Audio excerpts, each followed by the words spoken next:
स्वागत है आप सभी बच्चों का इस वीडियो में। और भाई आज हम करने वाले हैं सैंपल पेपर, जिसका हम करने वाले हैं सेक्शन सी। तो अभी तक आप लोगों ने इसका सेक्शन ए और सेक्शन बी नहीं देखा है तो जल्दी से जाके देख लो, डिस्क्रिप्शन में आपको लिंक मिल जाएगा।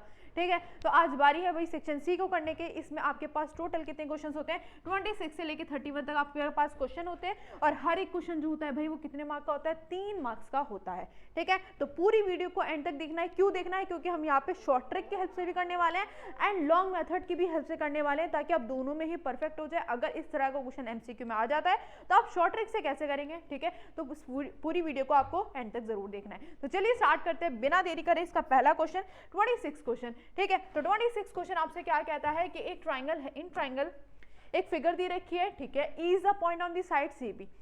ये आपके पास ई पॉइंट है जो कि किस पे है? सी बी साइड पे है। ठीक है भाई, आगे बोल रखा है आइसोसेलेस ट्राइंगल है ABC with AB is equals to में एसी। अब यार आइसोसेलेस ट्राइंगल की बात हो रही है तो मतलब साइड्स तो इक्वल होनी है, अपोजिट साइड्स। तो आपको ऑलरेडी गिवन है एबी किसके इक्वल है? एसी के। देन आपको क्या बोल रखा है? AD is perpendicular to BC, EF is perpendicular to AC, then prove that के ट्राइंगल क्या है? सिमिलर है। हाँ, ट्राइंगल को बेसिकली यहाँ पे सिमिलर करना है। कौन कौन सी ट्राइंगल है? अगर मैं बात करूँ यार ए बी डी ट्राइंगल की, ये रहा आपके पास ए बी डी ट्राइंगल। ठीक है, और कौन सा ट्राइंगल है? ई सी एफ ट्राइंगल है, मतलब ये वाला ट्राइंगल है ई सी एफ। ठीक है, इन दोनों की बात करी जा रही है। अब यहाँ पे आते हैं प्रूफ करने पे। अगर मैं बात करती हूँ इन ट्राइंगल कौन सा बेटा? A B D. कौन सा triangle? A B D. And triangle कौन सा? E C F. ठीक है, in triangle E C F की बात करी जाएगी। अब देखते हैं क्या क्या चीजें यहाँ पे हो रही है। सबसे पहले अगर मैं बात करूँ यार, देखो यहाँ पे भी 90 है और यहाँ पे भी आपके पास क्या है? 90 है। ठीक है भाई, तो 90 ईच हो जाता है। तो हम कह देंगे कौन सा? A D B. कौन सा? A D B is equals to में ई एफ सी हो जाता है। क्यों मैम? 90 ईच। ठीक है, अगर एक और एंगल मिल जाए तो बात बन जाए, है ना, क्योंकि बाय ए सिमिलैरिटी से हम ट्राइंगल को सिमिलर कर सकते हैं। अब सोचो यार कौन सा एंगल होगा। अब एक यहाँ पे ना बात बोली गई है कि ए बी जो है बेटा वो ए सी के इक्वल है कि नहीं है? Yes ma'am. तो हम कह सकते हैं क्या एंगल बी जो हो जाएगा वो सी के भी इक्वल हो जाएगा। क्यों यार? हमने प्रॉपर्टी तो पढ़ी है। ठीक है, थ्योरम है वो एक तरह से कि ए बी अगर ए सी के इक्वल है, मतलब अपोजिट साइड्स इक्वल है ट्राइंगल की, तो उसके अपोजिट एंगल भी क्या हो जाते हैं? इक्वल। मतलब एंगल बी किसके इक्वल हो जाएगा? सी के। हो जाएगा कि नहीं हो जाएगा? अब देखो इस वाले ट्राइंगल में एंगल बी और उस वाले ट्राइंगल में एंगल सी, क्या दोनों इक्वल हो गए? Yes ma'am. तो angle B is equal to में एंगल सी कैसे हो गया है? ये आपका रीजन है। ठीक है, तो बाय ए सिमिलैरिटी से हम क्या कर सकते हैं? ट्राइंगल को सिमिलर कर सकते हैं, जो कि आपका हो चुका है क्वेश्चन। ठीक है, ये हो गया आपका हैंस प्रूफ। समझ आ गई क्या बात? इतनी बहुत ही सिंपल सा क्वेश्चन था, बहुत ही प्यारा सा क्वेश्चन था। तो बढ़ जाते हैं आगे, है ना, इस तरह से देखो। ठीक है, ये रहा आपका। चलो भाई नेक्स्ट क्वेश्चन की बारी आती है, जो कि आपका 27 क्वेश्चन है, जो कि आपका एपी से है। Examine the list of the numbers from an AP. ठीक है, हमें एग्जामिन करने क्या ये जो नंबर्स लिखे हैं ये एपी से है या नहीं है। अब यार एपी से होने का क्या होता है? मतलब एपी आप सभी लोगों को मालूम है क्या होती है, जिनका डिफरेंस सेम होता है। तो यार हमें एपी से पता लगाना है तो हमें क्या करना पड़ेगा? उनका डिफरेंस देखना पड़ेगा। Yes ma'am. तो आपके पास पहले पार्ट में क्या बोल रखा है? 13, 10 और 7 और क्या है बेटा? आपके पास 4 है। ठीक है, तो हम क्या करेंगे? इन दोनों का डिफरेंस निकालेंगे। पहले a2 माइनस क्या करेंगे? a1। ठीक है, 10 में से क्या माइनस करेंगे? 13, तो माइनस का 3 आ चुका है। फिर इन दोनों का भी करके देखेंगे। ठीक है, बस 2 का करके देख लेना, बहुत होता है। ये आ जाएगा 7 माइनस 10, तो बेटा ये भी -3 आ गया। मतलब डी दोनों का सेम आ रहा है। ऑब्वियस सी बात है, तो क्या होने वाली? एपी तो होने वाली है ना। This is your AP. अब सेकंड पार्ट में क्या पूछा गया मैम? सेकंड पार्ट में पूछा गया है if it forms an AP. अगर मान लो वो फॉर्म करती है एपी, हाँ भाई कर रही है, तो आपको क्या फाइंड करना है? नेक्स्ट 2 टर्म इसके आगे की फाइंड कर देनी है। कितनी टर्म्स है? 1 2 3 4। अभी कौन सी? 5वीं और 6ठी फाइंड करनी है। ठीक है भाई, 5वीं कैसे लिखेंगे? ए प्लस में 4d। ए आपके पास कितना है? 13 है। और आपके पास कितना है? 3 है। कितना आ गया? 4 3 12। तो ये आ गया आपके पास 1। आगे कि नहीं आ गया? Yes ma'am. अब नेक्स्ट टर्म कौन सी है बेटा? a6 है। a6 है, कैसे लिखेंगे? a प्लस में 5d। ए आपके पास 13 है। डी आपके पास मैम कितना है?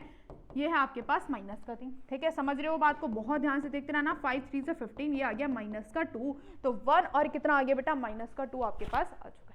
समझ गए? तो बस ये था प्यारा सा क्वेश्चन, बिल्कुल सिंपल से क्वेश्चन होते हैं यार। ठीक है, बस आपको समझना है। 1 -2 यहाँ पे आ गया माइनस में। ठीक है, नेक्स्ट क्वेश्चन पे आते हैं 28। A car has 2 wipers. अब कार के वाइपर्स जो देखे होंगे ना, has which do not overlap, जो कि ओवरलैप नहीं करते। Each wiper has a blade, उसकी क्या है? एक ब्लेड है। ठीक है, इस तरह से आपका शेप दे रखा होगा। ठीक है, इस तरह से आपको शेप दे रखा होगा, ठीक है, जो कि 2 ब्लेड है आपके पास। अब ये जो है बेटा क्या बना रहे हैं, एरिया ऑफ सेक्टर बना रहे हैं, जिसमें जो ब्लेड है वो भी 20, ये भी 21 है, ये भी 21, ये भी 21 और ये भी कितना है 21 है। बोल रखा है कि कितना डिग्री है, 90 डिग्री है, ठीक है। वैसे फिगर को देख के लग नहीं रहा होगा 90 डिग्री, ठीक है, लेकिन ये 90 डिग्री है। फिर आगे बोल रखा है total area clean at each sweep of the blade, हमें बताना है कि कितना एरिया वो क्लीन करेंगे, ठीक है। तो सिंपल सी बात है, क्या लगाना है आपको, एरिया ऑफ सेक्टर का फॉर्मूला लगा देना है। क्या लगा देना है, एरिया ऑफ सेक्टर का आपको फॉर्मूला लगा देना है। क्या होता है area of sector, theta upon में 360 इंटू में पाई आर स्क्वायर, ठीक है। थीटा कितना है 90 अपॉन में 360 इंटू में पाई आर स्क्वायर। पाई की वैल्यू आपको बोल रखी है मैम 22/7 है, तो 22/7 रख दो।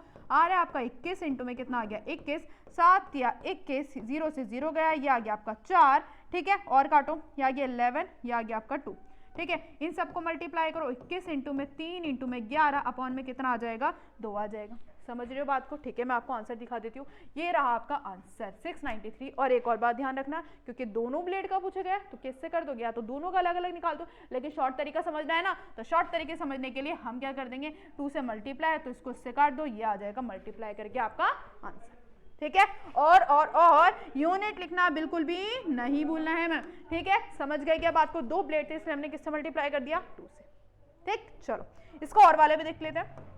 क्या बोल रखा है, एक कॉर्ड है जो कि सर्कल की रेडियस है, ठीक है। यहाँ पे देखो, मैं यहीं पे ड्रॉ कर देती हूँ, एक सर्कल है, ठीक है। यहाँ पे आपके पास कॉर्ड दे रखी है, यहाँ पे आपके पास क्या दे रखा है मैम, रेडियस दे रखी है, जो कि आपकी 14 सेंटीमीटर है। एंगल जो बना रहा है वो कितना बना रहा है, सेंटर पे 60 डिग्री। हमें क्या बताना है, माइनर सेगमेंट बताना है। माइनर सेगमेंट क्या होता है मैम, ये रहा ना यार, ये रहा माइनर सेगमेंट। अब कैसे निकलता है, देखो इस लाइन को अगर मैं हटाऊं तो पूरा एरिया ऑफ सेक्टर है, एरिया ऑफ सेक्टर में से इस एरिया ऑफ ट्राइंगल को माइनस कर दोगे, क्या ये वाला एरिया मिल जाएगा, मिल जाएगा। तो बस सिंपली फॉर्मूला बन गया। कैसे बन गया, कि एरिया ऑफ सेक्टर में से क्या माइनस करोगे, एरिया ऑफ ट्राइंगल माइनस कर दोगे, तो आपके पास आ जाएगा माइनर सेगमेंट। आ जाएगा कि नहीं आ जाएगा, यस। फॉर्मूला पुट करो, ये होता है मैम थीटा अपॉन में 360 इंटू में पाई आर स्क्वायर। अब एरिया ऑफ ट्राइंगल की बात करी गई है, तो यहाँ पे 60 डिग्री है, तो कौन सा फॉर्मूला लगेगा, याद है कि नहीं याद है, आर अपॉन में 2 और क्या आ जाएगा, साइन थीटा आ जाएगा, ठीक है। कितना है 60 अपॉन में 360, पाई की वैल्यू कुछ मेंशन है 9, तो 22/7 रख दो। ये आ गया 14 इंटू में 14, आर कितना है बेटा 14 इंटू में 14 अपॉन में 2, ठीक है। और साइन थीटा मतलब क्या हो जाएगा, साइन 60 हो जाएगा। साइन 60 की वैल्यू कितनी होती है, √3/, इसको सॉल्व करोगे आपका आंसर यूं फटाक से आ जाएगा। 7 2 ज़ा 14, 0 से 0 गया, 6 6 ज़ा 36, ये आ गया 3, ठीक है। मल्टीप्लाई कर देना 22 इंटू में 14 अपॉन में कितना आ जाएगा, यहाँ से ये गया 7 दूनी 14, तो 7 इंटू में 14 आ गया, ठीक है। और ये आ गया आपका √3/2, ठीक है। तो यहाँ से भी चला जाएगा, 7 7 ज़ा 49। अगर मान लो √3 की वैल्यू बोली जाती है कि 1.73 रखनी है, वैसे आप नहीं बोली गई तो आप √3 तक छोड़ सकते हैं, ठीक है। लेकिन आपका मन चाहता है कि हमें रखनी है तो रख देना, वरना ऐसे ही छोड़ देना, ऐसे ही मार्क्स आपको मिल जाएंगे, है ना। चलो भाई आंसर चेक कर लेते हैं। इन्होंने देखो यहाँ पे रख रखे, लेकिन यहाँ पे बोल नहीं रखा था, तो आप नहीं भी रखोगे तो चल जाएगा, लेकिन अगर बोल रखे मेंशन कर रखे तो जरूर लिखनी है, वरना आपके मार्क्स काट लेगा वो, है ना।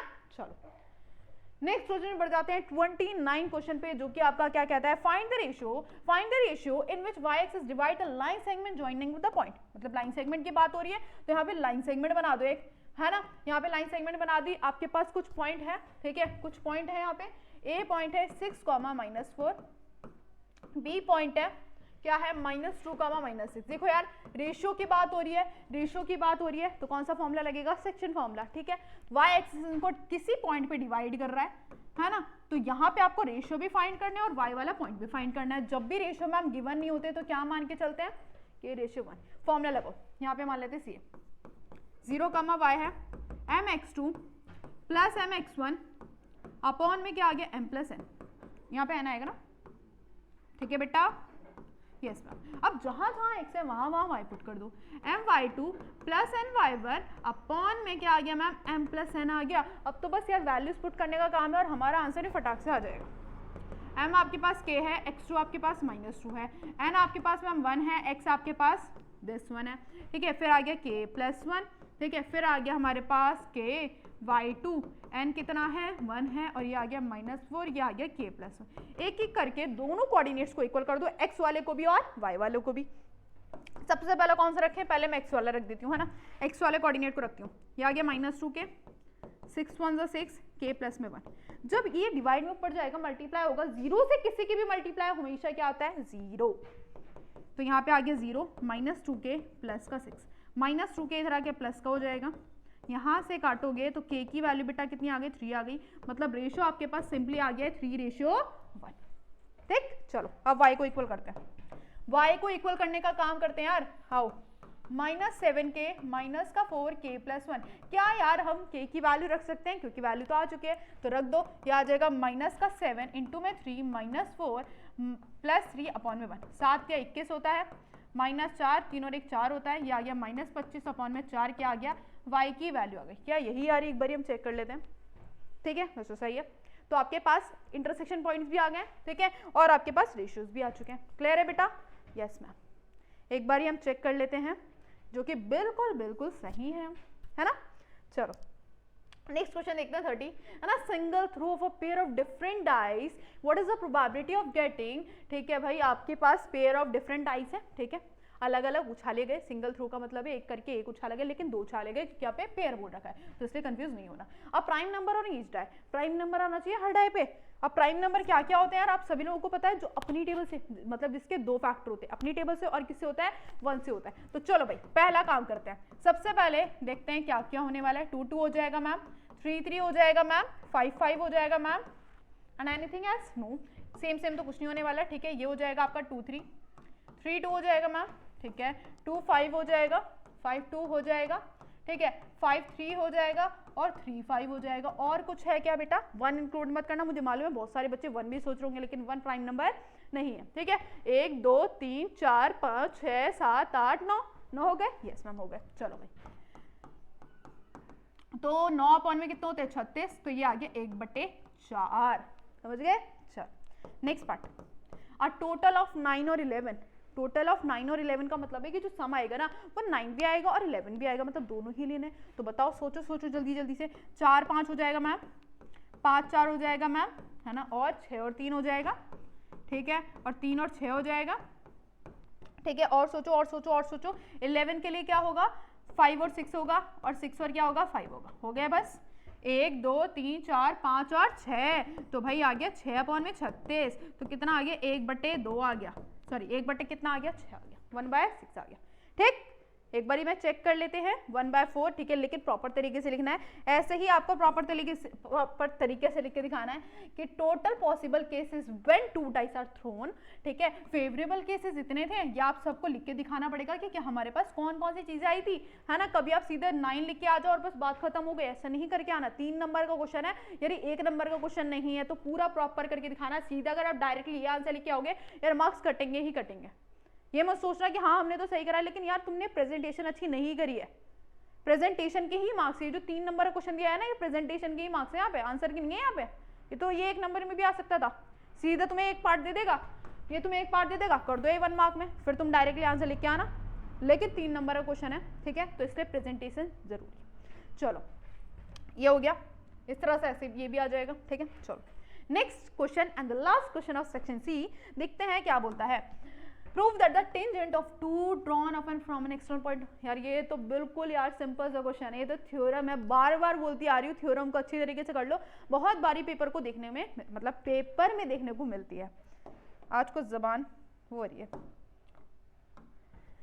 चलो भाई देखो, सर्कल है आपके पास, ठीक है, यहाँ पे टेंजेंट जा रही है, यहाँ पे भी टेंजेंट जा रही है।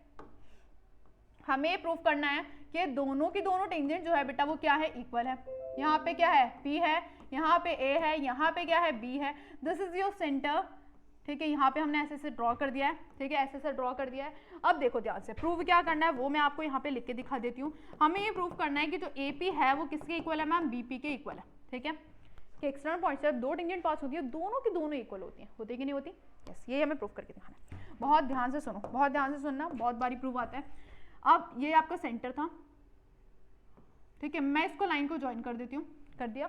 अब यहाँ पे हम करने जा रहे हैं प्रूफ, दोनों में डिफरेंस होता है। प्रूफ मतलब हम प्रूफ करना है, प्रूफ मतलब हम सॉल्यूशन कर रहे हैं। हम 2 ट्राइंगल लेते हैं, कौन कौन से यहाँ पर O पॉइंट मान लेते हैं, in triangle AOP and triangle बेटा कौन सा BOP। तो यार मुझे ना करना है कॉन्ग्रेट, सिंपल सी चीज है, कॉन्ग्रुएंसी लगाओ। कॉन्ग्रुएंसी लगाने के बाद जब ट्राइंगल कॉन्ग्रुएंट हो जाते हैं तो बाई सीपीसीटी से हम क्या कर देते हैं, जो अनइक्वल साइड्स होती हैं, अनइक्वल एंगल होते हैं, उनको हम इक्वल कर देते हैं। कैसे? बाई सीपीसीटी से। तो वही काम हमें यहाँ पर करना है, ठीक है। तो आप मुझे बताएंगे क्या क्या चीजें, हम 3 चीजें लें जिससे हमारा जो ट्राइंगल है वो कॉन्ग्रुएंट हो जाता है, वो आप मुझे बताएंगे कमेंट सेक्शन में, ठीक है। इतना मैं यहाँ पे कर लेती हूँ। आ जाओ भाई, सबसे पहली बात यार, OP is equal to OP. Ma'am क्यों? कॉमन है, भूल मत जाना 9 का कॉन्सेप्ट, 9 के कॉन्सेप्ट भी यहाँ पे यूज आते हैं, ठीक है। अब सुनो ध्यान से, और कुछ और क्या नजर आ रहा है? मैम रेडियस भी तो है। ओ इज इक्वल टू में क्या हो जाएगा? ओ बी हो जाएगा radii of same circle, radii of same circle. समझ रहे हो बात को? यस मैम, ठीक है। और बताओ, तीसरी चीज नहीं मिल रही। अगर पहली थ्योरम याद होगी ना 10.1, जब तो मिल जाएगी क्या कि रेडियस अगर टेंजेंट के ऊपर गिरती है तो 90 डिग्री, रेडियस टेंजेंट के ऊपर गिरती है तो 90 डिग्री। मतलब मैम सिंपल सी चीज, O A P is equal to में ओ बी भी होगा। क्यों होगा? क्योंकि 90 ईच होने वाले हैं, है ना। Theorem 10.1, yes. मिल गई 3 चीजें? यस मैम, मिल गई। तो बाय आरएचएस से हम क्या कर देते हैं, ट्राइंगल को कॉन्ग्रुएंट कर देते हैं। कॉन्ग्रुएंट करने के बाद हम सीधा सीधा साइड्स को इक्वल करेंगे। कैसे? By CPCT. समझ गए बात को? और यही हमें क्या करना था, प्रूव करना था। तो this is your hence proved वाला चीज हो चुकी है। समझ गए बात को? ठीक है, बिल्कुल सिंपल सी थ्योरम थी, है ना। तो इसी तरह से पेपर भी आता है। तो ये रहा आपका, ठीक है। तो यहाँ पे यार आपका हो जाता है पूरा का पूरा सेक्शन सी खत्म। आई होप सारे क्वेश्चंस क्लियर हो गए होंगे। मिलते हैं यार नेक्स्ट सेशन में, जो कि आपका होने वाला है सेक्शन